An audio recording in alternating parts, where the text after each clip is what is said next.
Mayong buntag, Sugbo. Mayong buntag, Kabisayan og Mindanao. Adlaw na po nung Biyernes. Pizza 17 na ning buwan sa April 2026. Bispiras na po sa adlaw ting panglaba og mga adlaw.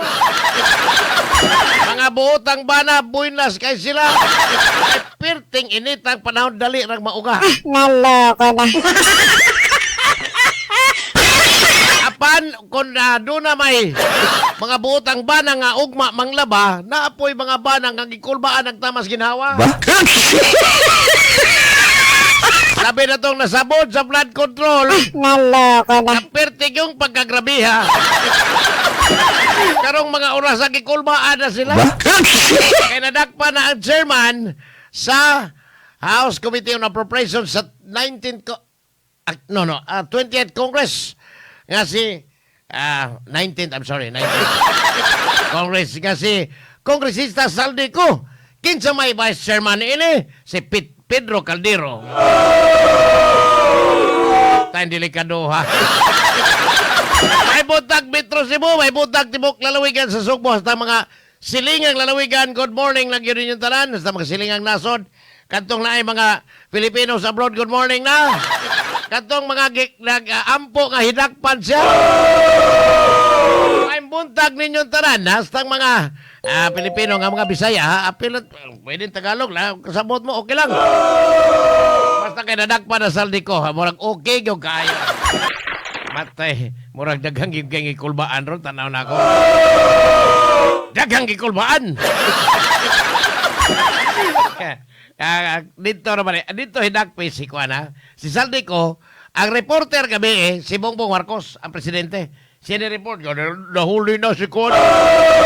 Nadakpa na dito sa, ang pag-pronounce yan ni Frag, dili Frag, katong Frag, F man to, kani, Frag yun, P.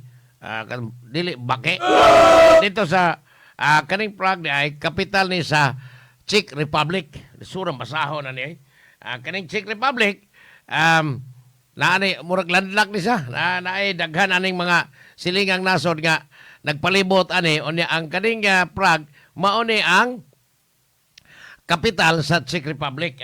Kanita atong klarohon na dire ang kining maong nasod sa English na ini siya Prague onya sa ang ginang kapital onya sa ilahang lokal dito Praha ang ilahang tawag ani dito ni gikan si ato ni aging simana si Congressman Edgar Sarmiento dito ni sa ani mga nasod kay naa ni sa mga negosyo dito sa gawas nasod karon atong pangutan-on kani the Czech Republic dunay mga silingang nasod ani ang iyang kasigmit ni Germany, Poland, Slovakia, o Austria. Ang kaning Czech Republic, doon ay 11 milyones lang ka mga population. Diin ang ilang kwarta dito, dili po na euro. Wala sila mo gamit sa kwarta euro. Kundi ang ilang kwarta, corona ang tawag nila, corona. Orang nasantakan. Hari o corona na. Bastang grabe ha. Dakuha ani gatalahan. Murag ko ang kayo kanang naghanggang ikulbaan. Niya si Saldico ang iyang kauban sa Ako Bicol Party List kasi Congressman Alfredo Garbin. Si Kandomini man duha man sila nakadaog sa ilang party list. Matod pa nga nang hinaot si Congressman Garbin sa iyang kauban sa partido sa party list nga mutugan sa tanan ang gihulagway nga banggiitang kongresista. Kasi Saldico, nya manghinaot sang di manghilabot ang administrasyon ani sa mga itug-an tanan ni Saldico matay ang tambalos-los ani si Martin Romualdez delikado. Si Saldico nadakpan dito sa maong nasod kay nilabang diini nga matod pa wa nay kompletong dokumento. Why? Insaktong papeles nga maglabang-labang sa laing nasod. Kini human madiskubre nga ang iya hadi ay passport dugay nang nga gikanselar sa Philippine government. Ay mo di ay. Yang pasaporte. Nakuha na kansela na ni adto pang niaging tuig stilang luuyas kanahan karon murag kuyaw kay ni. Si kay numduman nga sa Saldico nilayas ni gikas Pilipinas ni atong Hulyo aron moadto sa Amerika. July 2025 ha. kay pasangil nga magpa-check up dito sa iyang dadlak. Pagka September 18 si Speaker Bodzidi ni-revoke sa iyang travel clearance onya pipila ka adlaw pagka Nobyembre ni-resign si Saldico matod pa with a heavy heart. Pati ko nung kita gusdugan. At human siya gipasangin lang o tumas ginawa ni Tambalos. Human saya pag-resign, iyang nagsunod-sunod katulog ka mga hutong sa mga video nga iyang ipagawas nga ni akusar ni pasangil ni Presidente Banghag hasta iyang anak. Din gimanduan ang kanhi Department of Budget and Management Secretary nga si Amina Pangandaman nga paaminon. Din matod pa ipa-release o ipa-insert ang 100 billion ubos sa 2025 GAA o National Expenditure Program nga ingong gisugo siya ni Presidente Marcos pinagi sa confirmation po ni atong pag-umangkon ni kanhi Executive Secretary Lucas Bersamin si Undersecretary Adrian Bersamin. Basta ngilngiga. Mao ni naka-nindo tron kay ang atong panghinaot hindi lang i-assassinate to si Kuan, di lang patio ni abot dire aron makatug-as tanan matay. Daghang mga preso ni da. Jerome Awit. Kado kay preso naman Saldico, preso sa ni kay do na naman dug anaghan may warrant of arrest. Now, di apagilain. Matod pa ha, nga ang ombudsman human makuha nila ang mga statement of assets, liabilities and net worth sa 26 ka mga kongresista wa pod hingalig kinsa ni katong nasabod sa katong nakapaldo sa flood control fund baka ma-appeals Peter Calderón no. Giingon nga gisugdan na nila pag-imbestigar hasta ang ilang mga pondo sa bangko gisugdan na mata delikado sa Alan Quirante. Delikado di ba ka ma-appeals by Bibico? Mao ba? Sugdan na nila pag-imbestigar, human makuha na ang statement of assets, liabilities, and net worth sa 26 kang mga kongresistang giingong pertig yung pagkagrabiha panuli sa pundos gobyerno despite ang mga Pilipinos na ubog, nagamatay sa mga nangaging mga kalamidad tungod sa bagyo. Matay. Nanan ko, Peter, delikado. Ay, nag-i-appeal si Ria Gulia Sintaon. Ba? Alan Quirante o si Jonathan Quirante, huwag ma-appeal, delikado. Delikado ha. Pero di ay arang-arang nga balita ha. Aga sa nga ibalhin sa arang-arang nga balita kay sunod semana gipaabot matod pa sa Department of Energy nga doon ay rollback. Doon ay pag-uso sa presyo sa krudo. Nako na, 16 kuno. Ang presyo sa krudo, o niya 4 sa gasolina. Pero ang grupo ni Marval Buena, katong sa Manubela, katong gapo, pero tinaghanag, grabihan, sige lang strike dito. Nihulag Wenis mga kadagkuan o kanang mga pasahero nga wa kasabot. Nga kining maong krisis sa krudo o gasolina, gikan ni sa Middle East, dili, hinimo-himo sa gobyerno. Yung lagway sa mga sumasakay nga wa kasabot ang maong grupo kay ilang gustong ipabalik ang presyo sa krudo sa 55 pesos matag litro sa nangaging wa pa maggubata sa Amerika ang Iran.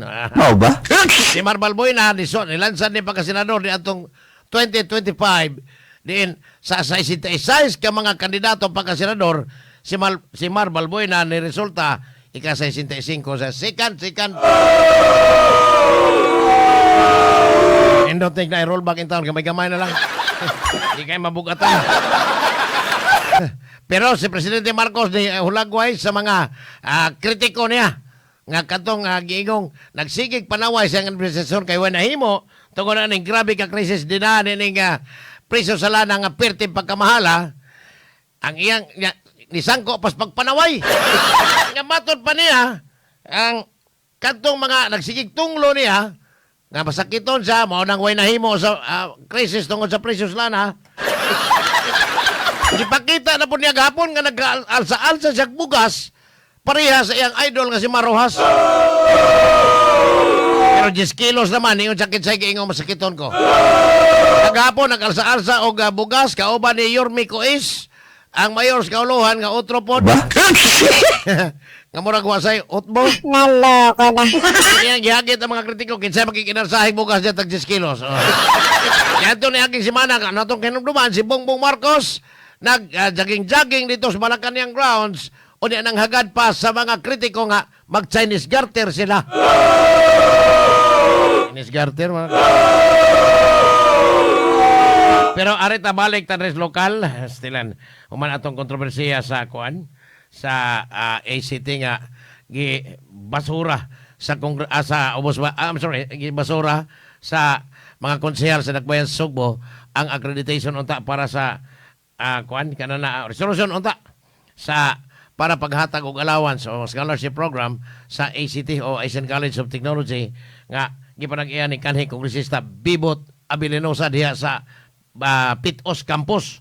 Ang kining maong campus bisag apiki kayo kay tungod sa kapitos. Ator padaghang kay estudyante ni ining nakapahimo sa scholarship program apan wa na gid in town magamit wa na gid in town makagamit. Na niini kay di naman natagag budget sa city government sa Cebu tungod kay gibasura man ang maong resolusyon.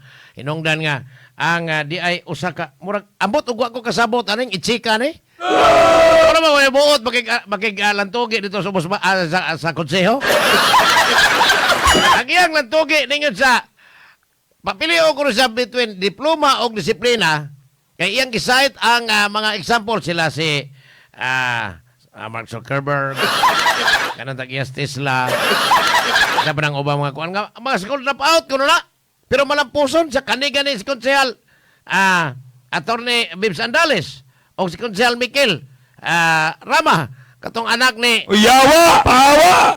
niingon siya nga abogado man wa man matunong amot ug sa tong iyang argumento.